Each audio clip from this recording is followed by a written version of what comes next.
এবারের বিশ্বকাপে অন্যতম একটা হাই ভোল্টেজ ম্যাচ হতে যাচ্ছে রাউন্ড অফ 16-এ। কোন দুই দলের কথা বলছি হয়তো বা এতক্ষণে সবাই বুঝতে পারছেন। স্পেন আর পর্তুগাল। এই দুইটা দলকে নিয়ে আসলে এবার অনেক বেশি কানাঘুষা হচ্ছে কিংবা জল ঘোলা হচ্ছে। এটা সত্য কথা। কারণ এবারের বিশ্বকাপে আসার সময় বা আসার আগে আমরা যদি বলি যে প্রত্যেকের মুখে এই দুটো দলের নাম অনেক বেশি ছিল। আর আর্জেন্টিনার নাম তো ছিল, সেটা আমরা বাদই রাখলাম। তো সবথেকে বড় দাবিদার অর্থাৎ আর্জেন্টিনা, স্পেন, ফ্রান্স এবং এই পর্তুগাল, এই ৪ টা দলকে নিয়ে সবার বেশি অনেক আশা আকাঙ্ক্ষা। কিন্তু এই রাউন্ড অফ 16 এই ম্যাচের পরে যে কোনো একটি দলের বিদায় সুনিশ্চিত। তাতে আর কোনো সন্দেহ নেই। সো যে কোনো এক দলের জন্যই কোয়ার্টার ফাইনালে যাওয়ার সুযোগ রয়েছে। এই ২ দল তো আর যেতে পারবে না। এখন আপনাদের কি মনে হচ্ছে যে এই ম্যাচটা কেমন হইতে পারে? এই ম্যাচে কি স্পেন কি খুব সহজে পর্তুগালকে হারাবে? নাকি পর্তুগালের মিড এমন কিছু একটা কারিশমা করে দেখাবে যে কারিশমার ফলে স্পেন খুব সহজে হয়তোবা পর্তুগালের কাছে ডিফিট হয়ে যাবে? আর না হলে এমনও হতে পারে যে ম্যাচটা শেষ পর্যন্ত টাই ব্রেকার পর্যন্ত গড়াইতে পারে। সেখানে গোলরক্ষকদের কঠিন একটা অগ্নি পরীক্ষার মুখোমুখি হইতে পারে। যেই কোনো কিছুই হইতে পারে আসলে। কারণ এটা নিয়ে এখন আর প্রেডিকশন করার মতো কোনো সম্ভাবনা মানে কিছু বলাই যাচ্ছে না। মূল বিষয় যে আসলে এই ২ টা দলের ফাইটটা আসলে কোথায় হবে?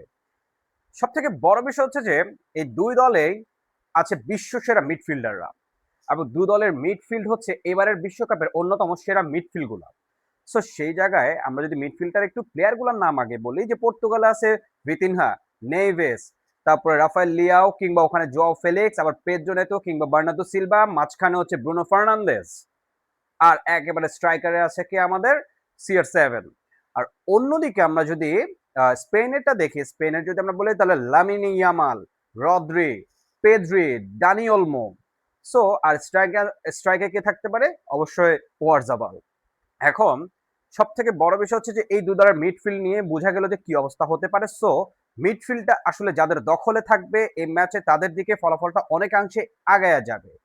কিন্তু এখানে একটা বড় বিষয় হচ্ছে যে এই ২ দলেরই কিছু জায়গাতে এখনো কিছু ল্যাকিংস আমার কাছে আছে বলে মনে হচ্ছে। যেমন পর্তুগালের ফিনিশিংটাও এখন একটু সমস্যা, এমনকি স্পেনের ফিনিশিংয়েও কিছুটা সমস্যা রয়ে গেছে। কারণ বলতে গেলে লামিন ইয়ামাল এখনো পর্যন্ত আসলে তার যে ছন্দটা, সেই ছন্দটা এখনো পাওয়া যায় নাই। এছাড়াও ফেরান তোরেস, আমরা যদি বলি যে লাস্ট ম্যাচেও সে আসলে ম্যাচে বদলি হিসেবে নামছিল, কিন্তু খুব একটা কাজে লাগাতে পারে নাই। সো এখন কাকে দিয়ে আসলে স্টার্ট করাবে, ফেরান তোরেস নাকি দানিয়েল মো, নাকি কাকে দিয়ে আসলে যে স্টার্ট করাবে সেটা এখনো বলা যাচ্ছে না। তো সেই জায়গাতে পর্তুগাল যদি আমরা বলি যে এর মধ্যে গ্রুপ পর্ব বাদ দিয়ে তারা কিন্তু একটা শক্ত অপোনেন্ট ফেস করে আসছে। সো তাদের একটা অভিজ্ঞতা হয়ে গেছে। সেই জায়গা থেকে স্পেন কিন্তু এখনো তাদের লেভেলের বা তাদের ক্যাটাগরির কোনো মানে শক্তিশালী দলের বিপক্ষে তাদের এখনো পড়তে হয় নাই। সো সেই জায়গাতে পর্তুগাল কিন্তু কিছুটা আগাইয়াই থাকবে।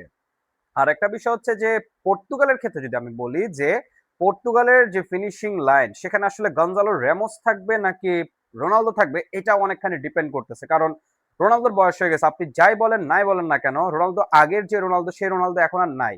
মেসি ডে বাই ডে নিজেকে আরো গ্রো করতেছে, বাট পর্তুগালের রোনালদো কিন্তু আসলে সেভাবে নিজেকে তুলে ধরতে পারতেছে না। সো এই ম্যাচে যদি পর্তুগালের যদি রোনালদো আগে নামে তাহলে ম্যাচের ফলাফল ভিন্ন হলেও হতে পারে। কিন্তু তারপর আমি সার্বিকভাবে চিন্তা করলে আমার কাছে মনে হচ্ছে যে এই ম্যাচটা তো এখনো পর্তুগালই আগায় থাকবে। পর্তুগালের মেইন টার্গেটটাই থাকবে হচ্ছে যে স্পেনের যে ছোট ছোট পাসগুলা, সেই পাসগুলাকে মিডফিল্ডে তারা যেন ক্রিয়েট করতে না পারে। এটা হচ্ছে পর্তুগালের টার্গেট থাকবে। কারণ এই পাসগুলা কিন্তু আসলে তাদের জন্য অনেক বেশি ভয়ঙ্কর হয়ে উঠতে পারে পর্তুগিজদের জন্য। সো স্পেন কিন্তু আবার এই জায়গাটাতে অনেক বেশি স্ট্রং থাকতে পারে।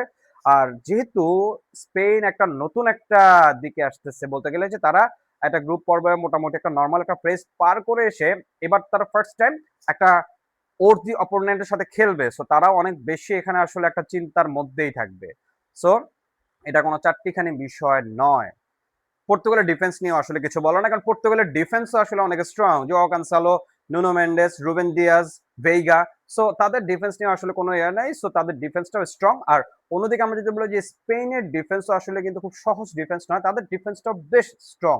লাপোর্তে আছে, পাও কুভার্সি আছে, এছাড়াও কুকুরেলার মতো খেলোয়াড়রা আছে। সো দু দলের ডিফেন্স নিয়ে আসলে কোনো আমি কোনো কনফ্লিক্ট দেখতেছি না। দু দলের ডিফেন্স অনেক বেশি স্ট্রং, কিন্তু কাগজে কলমে এবার এখনো পর্যন্ত স্পেন এগিয়ে থাকলেও আমি যদি বলি যে বাস্তব অর্থে বা সবকিছু বিবেচনা করে সেক্ষেত্রে পর্তুগাল কিন্তু আসলে অনেক আগাইয়াই আছে।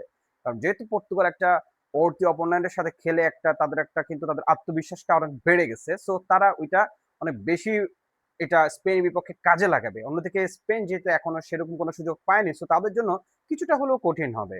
এবার যদি আমরা আসি বিশ্বকাপের সাম্প্রতিক পরিসংখ্যান নিয়ে, অর্থাৎ এবারে বিশ্বকাপের যাত্রাটা ভালো করতে পারেনি স্পেন কিংবা পর্তুগাল দুটো দলের কেউই।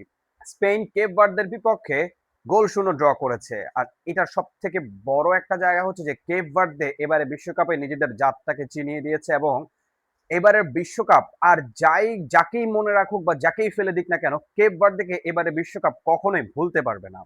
কারণ তারা আর্জেন্টিনার বিপক্ষে কিংবা এছাড়া যে কয়টা ম্যাচ খেলে আসছে, তারা গ্রুপ পর্বের উরুগুয়ের বিপক্ষে বলি, সৌদি আরবের বিপক্ষে বলি, তারা নিজেদের যে একটা মানসিকতা, নিজেদের যে একটা মনোবল, নিজেদের যে একটা শক্তি, সেটা তারা পুরো বিশ্বের কাছে তুলে ধরছে। আর সবশেষ আর্জেন্টিনার বিপক্ষে তারা ৩-২ গোলে, অর্থাৎ এই দলটা শুধু আসছে খেলতে না, এই দলটা আসছে দেখাইতে, নিজেদেরকে চেনাইতে, ইতিহাস গড়তে, নতুন কিছু দেখাইতে, পুরো বিশ্বকে চমকে দিতে। সো সেটা যাই হোক, স্পেন প্রথম ম্যাচটা ড্র করলো, যদিও পরের দুটা ম্যাচ অবশ্য ইজিলি জিতে গেল। আর লাস্টে হচ্ছে আপনার অস্ট্রিয়ার বিপক্ষে ৩-০ গোলের দারুণ একটা জয় নিয়ে তারা রাউন্ড অফ 16টা নিশ্চিত করছে। কিন্তু যদি এই কথাটার ক্ষেত্রে আমি বলেছি, তাহলে উল্টা চিত্র সম্পূর্ণটা হচ্ছে পর্তুগালের ক্ষেত্রে। তারা প্রথম ম্যাচে ডিআর কঙ্গোর বিপক্ষে করলো ১-১ গোলের ড্র। এরপর উজবেকিস্তানকে ৫-০ গোলে হারাইলো, রোনালদো করলো ২টা গোল। আর লাস্ট ম্যাচে আবার কলম্বিয়ার বিপক্ষে টানটান উত্তেজনার ম্যাচে হেরে যাওয়ার বদলে তারা কোনো রকমের ম্যাচটা ড্র করেছে। আর বিতর্কিতভাবে তারা রাউন্ড অফ 32 ম্যাচে ক্রোয়েশিয়ার বিপক্ষে ২-১ গোলে জিতেছে। সে বিতর্কটা কি সেটা আপনারা সবাই বেশ ভালো করেই জানেন, যে যখন পর্তুগালের ২-১ গোল, অর্থাৎ যখনই একটা সমতায় ফিরে গিয়েছিল প্রায় ক্রোয়েশিয়া, কিন্তু সেখানে মানে কি ভুল হয়েছে আসলে জানি না। এবার আসলে ভিআর কি করতেছে, ভিআর এর এবার মনে হয় যেন দায়িত্বটা এত বেশি তাকে পাওয়ার দিয়ে দেওয়া হচ্ছে যে সে চুল পরিমাণ কোনো কিছু প্রবলেম হলে সে সেটাকে মানে দেখিয়ে দিচ্ছে, এবং এই যে ভুলগুলা এগুলো আসলে কখনোই এর আগে এরকম হয়নি। অর্থাৎ গোল হয়ে যাওয়ার পর ভিআর হস্তক্ষেপ করে সেই গোলটা বাতিল করলো, এবং এটা নিয়ে বেশ সমালোচনা হচ্ছে, আমরা সবাই জানি। তো যাই হোক, আর রোনালদো এবার তার নকআউট ম্যাচে প্রথমবারের মতো গোল করলো তার ২০ বছরের বিশ্বকাপ ক্যারিয়ারে। এই দুইটা দল বিশ্বকাপের ইতিহাস যদি আমরা বলি বা সবকিছু মিলিয়ে দুটা দল এখনো পর্যন্ত মুখোমুখি হয়েছে ৪১ বার। সেখানে স্পেনের জয় কয়টা জানেন? স্পেনের জয় হচ্ছে ১৭ ম্যাচে, আর পর্তুগাল দিচ্ছে মাত্র ৬টা। বাকি যেগুলো হয়েছে সবগুলোই হয়েছে ড্র। তাহলে এদিক থেকে তুলনা করলে স্পেন কিন্তু পর্তুগিজদের থেকে অনেক বেশি এগিয়ে আছে। একই সাথে আমরা যদি বলি যে ২০১৮ বিশ্বকাপটা আপনার গ্রুপ পর্ব হয়তো বা অনেকেই দেখেছেন, যেখানে ৩-২ গোলে পিছিয়ে ছিল পর্তুগাল। সেই ম্যাচে রোনালদো হ্যাটট্রিক করছিল, এবং তার শেষ বলতে গেলে অনেকটা শেষ মুহূর্তে সে একটা ফ্রি কিক থেকে দলকে একটা গোল এনে দিয়ে সমতা নিয়েই মাঠটা ছাড়ে ৩-৩ গোলে। আর এছাড়াও আমরা যদি বলি যে সবশেষ উয়েফা নেশনস লিগে এই স্পেনকে হারায় কিন্তু পর্তুগাল, এই স্পেনকে টাই ব্রেকারে হারায় পর্তুগাল কিন্তু সেকেন্ড বারের মতো নেশনস লিগের কাপও জিতছে। স্পেন হয়তোবা মুখোমুখি পরিসংখ্যানে অনেক এগিয়ে থাকলেও সাম্প্রতিক বিবেচনায় কিন্তু পর্তুগালই এগিয়ে থাকবে। এই ম্যাচটা কিন্তু বলতে গেলে যে রাউন্ড অফ 16 এর ওয়ান অফ দ্য বেস্ট এবং ওয়ান অফ দ্য টাফেস্ট এবং one of the most excited match হতে যাইতেছে। সো এটা নিয়ে কোনো সন্দেহ করার কোনো অবকাশ নেই। তো এখন দেখাই যাক আসলে যে এই ম্যাচটার শেষ হাসি কে হাসে আর কার হাতে উঠবে কোয়ার্টারের টিকিট। সো আমার ভিডিওটি যদি আপনাদের ভালো লেগে থাকে তাহলে অবশ্যই লাইক, কমেন্ট, শেয়ার এবং বিয়ন্ড অন সাইড এই চ্যানেলটিকে সাবস্ক্রাইব করতে ভুলবেন না। ধন্যবাদ সবাইকে।